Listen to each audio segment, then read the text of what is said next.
Bismillahirrahmanirrahim. Assalamualaikum warahmatullahi wabarakatuh.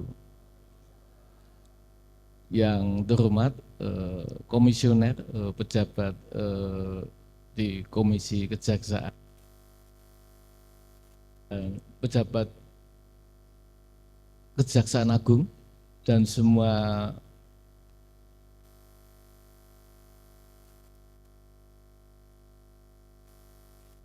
teman-teman profesor dan semua mahasiswa, adik-adik mahasiswa. Biar anak muda kita nyebut mahasiswa ini adik-adik mahasiswa.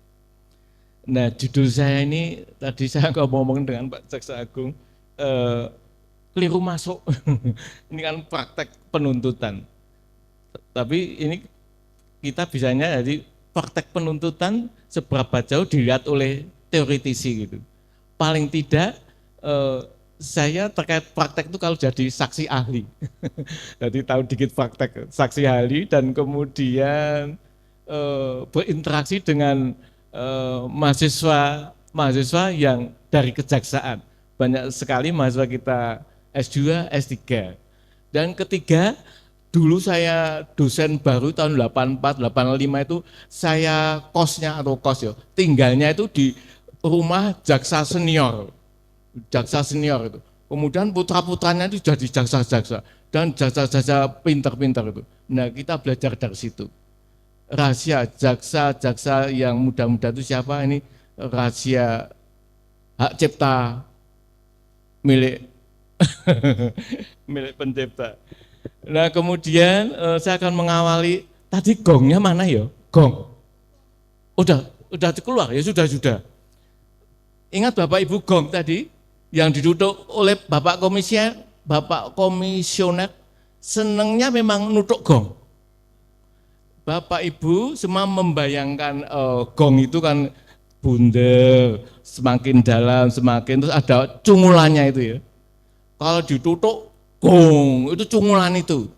Nah, mendengung. Nah, kayaknya ibarat Kejaksaan Agung ini sebagai perangkat kekuasaan negara ternyata penting sekali. Nah, dengungnya hukum itu, hukum dan asasi manusia itu ada di kejaksaan. Itu toh, gongnya itu. Mohon diingat-ingat gong ya, gongnya. Kamu tahu Bob Tutik gong, tahu ya gong. Oh tahu ya gong itu. Saya khawatir namanya beda gongnya itu. Kemudian berikutnya Bapak Jaksa Agung, Bapak Jaksa-Jaksa, siapa itu Pak yang membuat visi kejaksaan itu? Visi kejaksaan kok BH ATM gitu. BH ATM, berkeadilan, humanis, akuntabel, transparan, dan modern Pak. Untuk biar mudah ingat ada, oh ya itu ya, ada. Ternyata visi kejaksaan untuk menjadi pelopor penegakan hukum yang berkeadilan, humanis, akuntabel, transparan, modern. Kayaknya akhirnya memang ini apa tantangan kejaksaan dan program-program kedepannya itu hubungannya dengan KUHP itu. Nah, apa yang itu di kekuasaan negara tetap penting kejaksaan itu, kemudian yang ini sekarang Ibu itu sekarang muncul memang dominasi penuh penuntutan itu kejaksaan. Kemudian namanya penuntutan itu di di KUHP baru itu namanya penuntutannya termasuk penyidikan. Ini malah katanya ini kembali ke sistem HIR malah dulu zaman dulu itu. Tidak dipisah-pisah parsial itu. Jadi satu kesatuan. Dominus litis kedudukan jasa penuntut umum dominan sebagai penegakan hukum pidana, kemudian memiliki monopoli penuntutan sekaligus dilengkapi asas punur oportunitas serta wewenang penyidikan. Nah, kayaknya seperti itu, semakin kuat ke depannya itu, dan ini akhirnya banyak tugas. Kemudian yang ini tadi sudah banyak sekali dijelaskan oleh Prof. Tuti ya, ini mungkin yang penting-penting saja. Dibuka lanjut Mas, ini persis persis yang misi KUHP baru itu sama ya, apa. Nah, ini maksudnya perubahan mendasar itu menjadi harus dilakukan oleh jaksa sebagai penegak hukum. Lanjutnya Mas mengenai misi KUHP baru dan sebagainya itu sudah dijelaskan Prof. Tuti. Intinya seperti itu. KUHP baru mempunyai orientasi dan reformasi hukum pidana yang sinkron dengan nilai sentral sosial politik, sosial filosofik, nilai-nilai sosial kultural masyarakat Indonesia. Nah, kita nanti muncul restoratif jasa itu sebenarnya kita kan mengenal gotong royong musyawarah, akhirnya muncul ke sana itu. Mungkin yang penting-penting kita bincangkan itu. Jadi pembangunan sistem hukum kita, ide keseimbangan selalu seperti itu, individu, masyarakat, nilai-nilai dan seterusnya itu. Nah, poinnya pembangunan hukum pidana nasional tidak mungkin lepas dari nilai-nilai Pancasila. Kemudian yang ini yang pasal 132 itu yang ini ada ketentuan yang tadi apa, yang namanya penuntutan itu ya proses peradilan dimulai dari penyidikan sampai situ. Nah, penggabungan jadi satu itu. Nah, ini tapi ini harus akhirnya paradigma kemudian transformasi kejaksaan istilah-istilah seperti muncul memang seperti itu ya, ke depannya itu banyak sekali yang harus kita lakukan. Dan tidak selama ini yang istilahnya itu konsep diferensiasi fungsional yang itu beda yang akan dalam KUHP. Nah, itu seperti itu beda. Bapak Ibu, selanjutnya mungkin yang ingin nanti banyak kita diskusikan itu implikasi dan bukannya paradigma pola penyidikan bagaimana itu menjadi perhatian kita. Ini penyesuaian KUHP nasional, nah khususnya tentang kewenangan menuntut, jadi menuntut tapi bisa menghentikan penuntutan. Nah, banyak sekali, ada asas oportunitas, ada asas penuntutan. Nah, dengan perubahan KUHP baru tersebut diharapkan dapat menjawab tantangan penegakan hukum pidana Indonesia yang berkeadilan, responsif terhadap kebutuhan masyarakat, dan selaras dengan nilai-nilai Pancasila dan kearifan lokal. Jadi muncul dimungkinkan tadi pemberlakuan pasal tentang pengertian tindak pidana, dan berikutnya itu dekat sekali dengan nilai-nilai yang hidup di masyarakat. Bapak Ibu yang kami hormati, saya mencoba pakai istilah normatisasi itu ini kuliahnya Prof. Tuti ini, hukum pidana, kita membaca di bab buku 1 KUHP itu teoritiknya jelas sekali ya. Nah, yang utama masalah dasar hukum pidana, satu perbuatan apa yang sebagai tindak pidana. Kedua, pelakunya kesalahan. Kalau pelaku kesalahan ditujukan pada orangnya, siapa pelakunya, orangnya siapa. Kemudian nanti ada kesalahan, kalau orang berarti ada kesalahan. Kemudian sanksinya apa, sanksi pidana apa. Yang sekarang itu sanksi pidana macam-macam. Kita belajar selama ini ada sanksi pidana penjara, itu banyak sekali peraturannya. Kalau kita kan ada satu mata pelajaran penitensier. Nah, kalau besok itu macam-macam pidana itu apa saja. Jadi harapan kita sejak kalau kita bincang-bincang dengan bapak-bapak jasa, teman-teman jasa, kajian, Pak itu selalu ada kajian analisis perkara, kajian analisis tindak pidana apa gitu. Nah, maksud kita normativization itu ketiga pokok tadi, perbuatan, orangnya, sanksinya itu. Jadi jauh-jauh kejaksaan itu merancangkan seperti itu. Katakanlah perbuatan itu jauh-jauh dipikirkan. Perbuatan legalitas loh. Legalitas sekarang beda dengan legalitas yang dulu. Legalitas yang sekarang dimungkinkan melawan hukum yang bertentangan dengan living law ya, hukum yang hidup di masyarakat. Jadi jauh-jauh sudah dirancang loh, kemungkinan yang dilaksanakan itu bukan tindak pidana, nggak ada, tapi malah hukum adat, sanksi adat itu. Bapak maaf, mikrofonnya boleh didekatkan Oh lagi, iya gitu. biar teman-teman yang di Zoom juga bisa mendengarkan. Wis tuwae megange sak merucut-merucut. Itu woy. Itu ya, dia begitu sejak awal itu tidak cukup analisis perkara pasalnya, tindak pidananya apa. Nah sekarang itu sampai bagaimana tindak pidana tidak tertulisnya. Kan sampai itu sudah dirancang ketika penyidikan awal-awal itu. Apa ya contohnya gitu? Perzinahan gitu. Apa perzinahan pasalnya? Kan ada tindak pidana adat itu berbeda-beda. Perzinahan itu ada tindak pidana salah kromo. Apa itu salah kromo? Ada yang dari Bali, itu apa nama? Oh itu bukan perzinahan tapi hubungan seks di luar nikah ya. Tapi itu dengan binatang, itu ternyata ada istilah salah kromo. Zaman dulu sudah ada istilah salah kromo. Maksud kita dari sejak awal penyidikan itu mengidentifikasi kasusnya itu tidak langsung jawabannya pasal tidak pidana apa itu.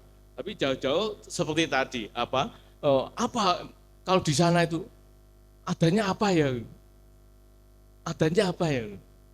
Tapi ada juga tentang hukum adat pemberlakuan tadi. Kalau Prof Tuti tadi kan itu mesti peratur ada perdanya ya Prof. Itu teman-teman yang mengkaji hukum adat loh. Kalau ada perda itu mengingkari adat itu sendiri, adat itu tertulis gitu. Nah nanti apakah ditulis atau kita yakin tokoh adat ya. Kalau kita kembali ke belajar teori sumber hukum itu apa? Satu, undang-undang peraturan. Dua kan tokoh-tokoh termasuk kita ilmu pengetahuan dan sebagainya itu. Itu kan di apa yang orang wilayah tertentu paham betul tentang adat, nah itu bisa menjadi sumber hukum kan itu. Nah kemudian perundang-undangan. Jadi sejak perundang-undangan tidak satu saja, kalau tadi perzinahan mesti KUHP. Tapi ada undang-undang lainnya, mungkin undang-undang kekerasan seksual, undang-undang yang lain. Jadi perundang-undangan itu termasuk satu perundang-undangan asli hukum pidana, kita mengenakan otonom, memang hukum pidana awalnya itu, yang bersumber pada KUHP. Kemudian muncul banyak sekali undang-undang yang kayak undang-undang korupsi dan sebagainya, tapi ada undang-undang administrasi yang banyak sekali. Itu juga dirancang sejak awal itu.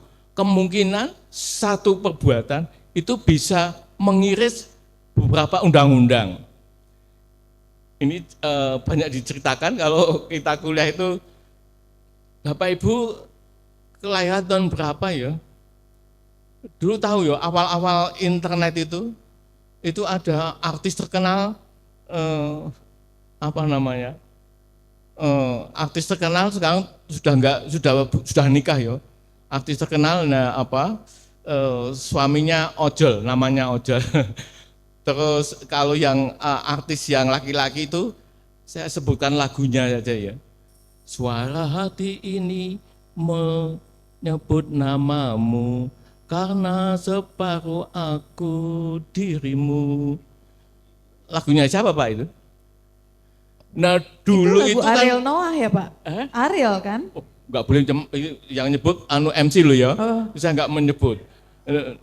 Itu dulu itu yang disebut Mbak moderator tadi, itu kan maksudnya awal-awal undang-undang TPTI. Tapi kalau yang artisnya itu kan nggak kena, wong itu moto-moto dewe. Ternyata itu kan dulu banyak yang protes, itu kan bukan undang-undang TI tapi undang-undang pornografi Pak. Ternyata kenanya kan itu foto diri. Hati-hati Bapak Ibu, jangan pas itu dipoto loh ya. Nah itu maksud kita tadi loh, satu perbuatan itu sejak awal itu ada perencanaan. Namanya apa ya Pak Jaksa itu ke depannya, walaupun belum jadi konsep penuntutan ya, tapi sudah ada kemudian di depannya mungkin pasalnya beda. Nah itu ya, aspek perbuatan. Kemudian orangnya tetap ke depan. Tipologi tadi sebut ada penjelasan tadi, tipologi pelakunya, mungkin anak-anak, kemudian ketidakmampuan psikologi korporasi, itu sekarang dari KUHP ada penjelasannya banyak sekali. Kan beda Bapak Ibu Saudara, pengalaman khususnya Ibu Jaksa ya, kalau pelakunya preman terkenal gimana ya? Gina Pak Jaksa punya pengalaman pelakunya itu preman sing menakutkan. Seperti itu maksud kita perlu ada apa? Namanya juga dirancang ketika awal. Pelakunya siapa? Itu tadi ini yang ketidakmampuan psikologi itu. Ini saya sering menggunakan contoh itu kok kebetulan namanya persis saya itu. Kasus Sumanto di Banjarnegara. Tahu Pak? Kalau yang dulu tahu ya kita Sumanto. Sumanto jam dulu sudah ada prototipe. Sumanto itu bukan membunuh itu, tapi dia merusak kuburan. Pasalnya kan ada merusak kuburan itu. Bukan bukan membunuh orang kemudian dagingnya digulai dan sebagainya, tidak makan itu, tapi merusak kuburan. Tapi ternyata dia memang kalau beberapa tempat itu kan ada mencari ilmu ya. Orangnya itu memang tidak genep ya, terganggu. Nah itu tidak dipidana. Pada saat itu sudah tidak dipidana. Ketentuan pasal normatif pasalnya ada merusak kuburan, tapi dia tidak dipidana. Tapi langsung dia di rumah sakit jiwa di Magelang. Nah semacam itu ke depan kan banyak dan sudah dirancang ketika awal-awal itu yang saya maksudkan normativization tadi. Nah seperti itu. Kemudian korporasi, nanti ada belakang itu ada contohnya itu yang korporasi. Termasuk sanksi tadi, sanksi juga kan tadi ada sanksi tambahan dan sanksi adat. Nah apa sanksi adat? Itu sudah dirancang. Oh ternyata kejadiannya tindak pidana di daerah pelosok Kalimantan atau pelosok Papua. Nah sanksinya kan tidak menindak mungkin yang resmi itu. Kalau malah hanya ketentuan sanksi pidananya itu hanya ketentuan sanksi positif yang diatur undang-undang, mungkin tidak sesuai kesadaran hukum masyarakat. Nah perlu adat itu. Nah sejak awal-awal seperti itu. Memang dari tambahan ahli kejaksaan ini juga ahli mungkin antropologi hukum ya. Kita sudah mendapat itu mata kuliah hukum adat, ada antropologi hukum. Nah kemudian pidana dan tindakan. Kalau konsultasi gimana? Konsultasi ada pidana dan konsultasi. Khusus tindak pidana korporasi. Kita dulu pertama kali yang belajar kejaksaan itu pernah mana kasus apa Pak? Yang khusus kejaksaan pernah menindak badan hukum. Untuk kejaksaan. Nah saya tahu itu. Nah KPK itu belajar itu dari kejaksaan. Itu intinya seperti itu. Nah kalau kita ingat kalau zaman dulu ada undang-undang tindak pidana ekonomi itu aja. Itu jenisnya malah macam-macam itu. Pengampuan perusahaan pengampuan perusahaan. Nanti mungkin ke depan apa ini? Kan ada konsultasi. Kemungkinan itu jaksa-jaksa kita Perdatun harus ahli bisnis, Bapak. Jadi bisnis itu sampai ke daerah-daerah itu. Nah seperti itu. Sekali lagi yang normativisasi itu tadi sekaligus 3 hal itu, perbuatan, orangnya, sanksi. Itu sejak awal harus dipertimbangkan, dirancangkan, tidak sekedar kita melihat perbuatannya apa, perbuatan faktual apa, pasalnya apa. Nah itu. Jadi perkembangan fungsi dan peran kejaksaan seperti itu. Normativization kita mencoba upaya merumuskan, mencari keseluruhan norma, mencerminkan nilai sebagai standarisasi, aturan membangun norma setting dalam konteks sosial. seolah-olah kejaksaan itu bergerak itu tidak semata, kalau dulu kan mulai norma undang-undang, tapi budaya, ada dorongan kita itu budaya yang yang melatar belakangi aparat kejaksaan seperti itu. Kemudian itu normativization itu sering mungkin kalau beberapa teman itu analisis perkara sebelum menuntut itu. Mungkin kalau kami kadang-kadang nah ini perbedaannya ketika saya diminta bantuan kejaksaan itu langsung BAP gitu. Kalau dimintai KPK itu legal opinion dulu gitu. Jadi kita membuat legal opinion. Kan beda, maksudnya bentuknya beda toh. Nah, seperti itu. Nah, atau gelar perkara ya, kemudian antar pimpinan yang terkait tentang itu. Nah, maksud kita itu sampai rencana aksi bagaimana pidananya, bagaimana pelakunya, tapi kedepannya, jadi belum menentukan si A melakukan tindak pidana ini. Jadi di balik itu ada macam-macam. Nah ini nanti mohon banyak diskusinya, pemikirannya itu di format apa namanya itu, atau sudah tapi tinggal memformat seperti apa. Kalau kami dosen ini penelitian ya, riset. Bapak Ibu penegak hukum itu seolah-olah kan riset dulu. Mengapa muncul namanya penelitian hukum normatif? Sebenarnya dulu nggak ada normatif. Atau teman-teman kita ilmu sosial nggak mengenal apa itu penelitian normatif. Betulnya penelitian normatif itu untuk para penegak hukum, lawyer, hakim, jaksa, polisi. Nah ini normatif itu. Nah kita nyoba normatif sharing. Jadi lain-lainnya itu sudah hanya banyak sekali bahan-bahan yang memberikan prop tutik karena pertama kali kebul Undang-Undang Nomor 1 dan 3 itu diterbitkan, tim pembentuk undang-undang keliling ke sana kemari. Nah, pertama kali kami yang dapat kebul itu ya. Ini banyak sekali kebul-kebulnya itu, banyak hal dari pembentuk undang-undang dari prop tutik. Ini mungkin langsung kita belakang, yang menarik ini ya, pemidanan korporasi sudah. Nah ini penting, ini Bapak Jaksa, ini ada perjanjian.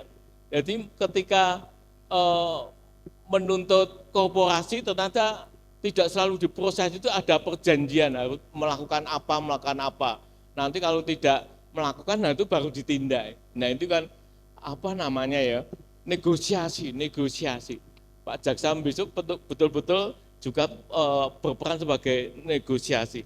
Ada deferred prosecution agreement, banyak menyingkat DPA.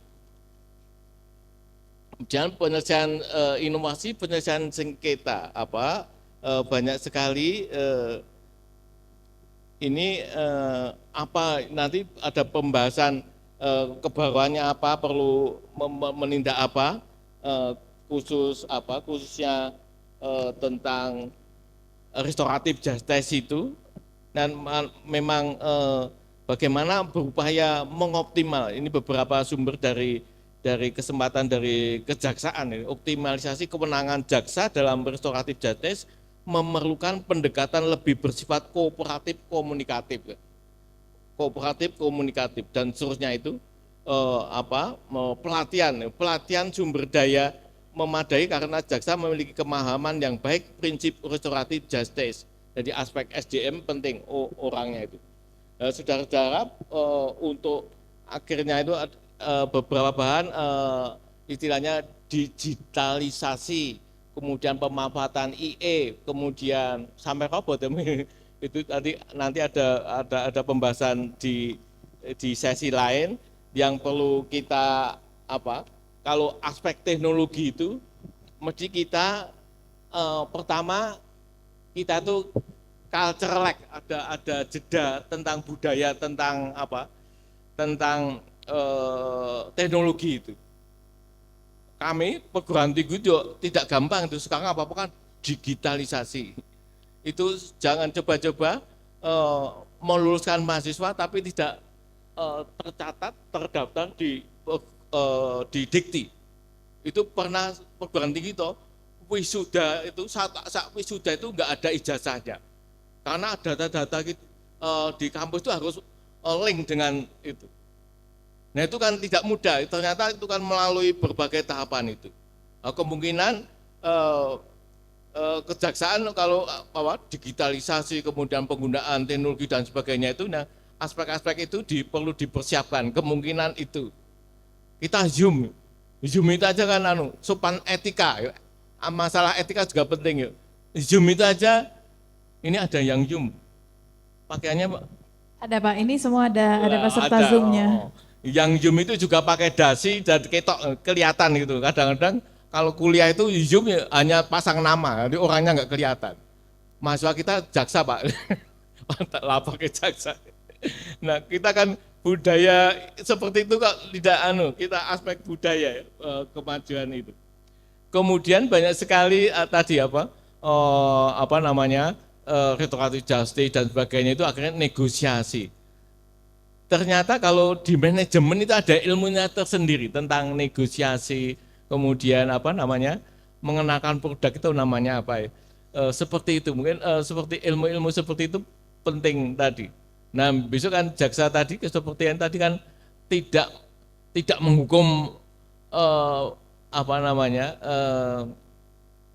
perusahaan, tapi ternyata kan pembinaan dan sebagainya itu ada ahlinya khusus tentang itu, ada ahlinya yang mendampingi perusahaan kan tidak menghukum, tidak semata-mata itu bagaimana seperti itu, pengetahuan seperti itu, bergaining itu ada ilmunya gitu. Jadi penegak hukum umumnya kan Bapak jaksa banyak yang punya kumis ini. Kan kesannya biar mentereng. Besok kumisan, besok tidak pakai kumis ya. Jadi kesannya komunikatif tadi. Kemudian pemahaman masyarakat ya. Itu ternyata penting sekali. Kita nggak memberi cerita, Pak jaksa itu ada yang di cabang itu ya Pak. Kalau ceritanya cabang, Pak cabang itu di kecamatan, Pak di kecamatan itu naik kapal, kalau mau sidang naik kapal lewat hutan-hutan, sampai seperti itu. Jadi kayak itu ya, banyak sekali hal yang harus dikerjakan oleh kejaksaan, aspek masyarakat. Tapi tadi pemahaman budaya seperti itu.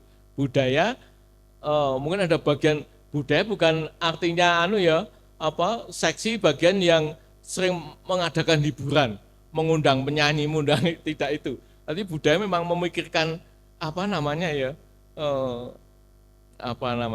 cross cultural. Kalau penelitian itu ada cross cultural.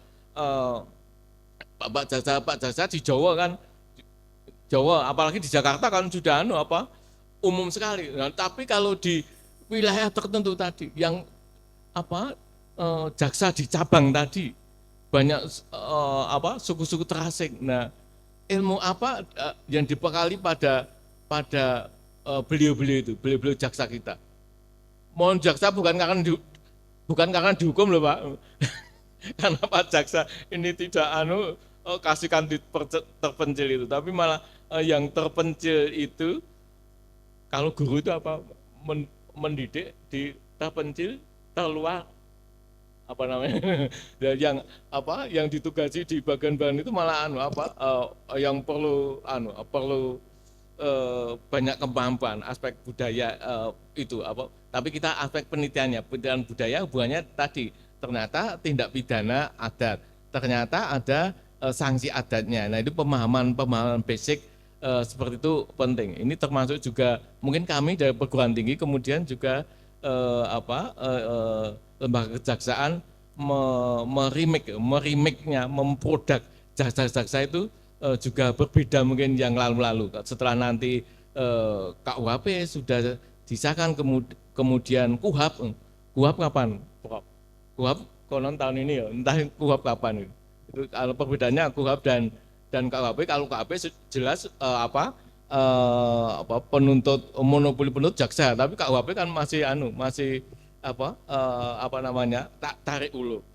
Dan akhirnya itu tadi yang ketika PPT saya yang mengenai normativasi itu, normatif sering itu. Nah itu pojokan itu saya tulis jurus.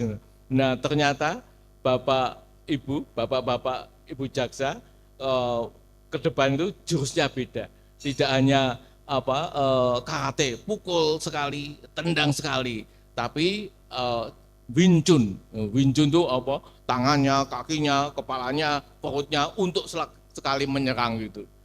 Gitu jurus ke depannya itu memang saya kira senior sudah dengan kebijaksanaannya dan nanti polisi menghadapi hukum yang baru ini akan tercapai. Terus kemudian tadi saya naik tadi kan nggak bisa, tapi kalau pakai jurus itu bisa. Itu jurusnya bukan Wing Chun tapi PSHT. Kalau di Jawa itu ada PSHT, Paguyuban Silat apa itu. Tapi kalau saya itu PSHT itu perasaan sakit hati. Ngaten Bapak Ibu, mohon maaf, terima kasih. Akhirul kalam, wassalamualaikum warahmatullahi wabarakatuh. Waalaikumsalam warahmatullahi wabarakatuh. Terima kasih Pak Supanto, seru sekali.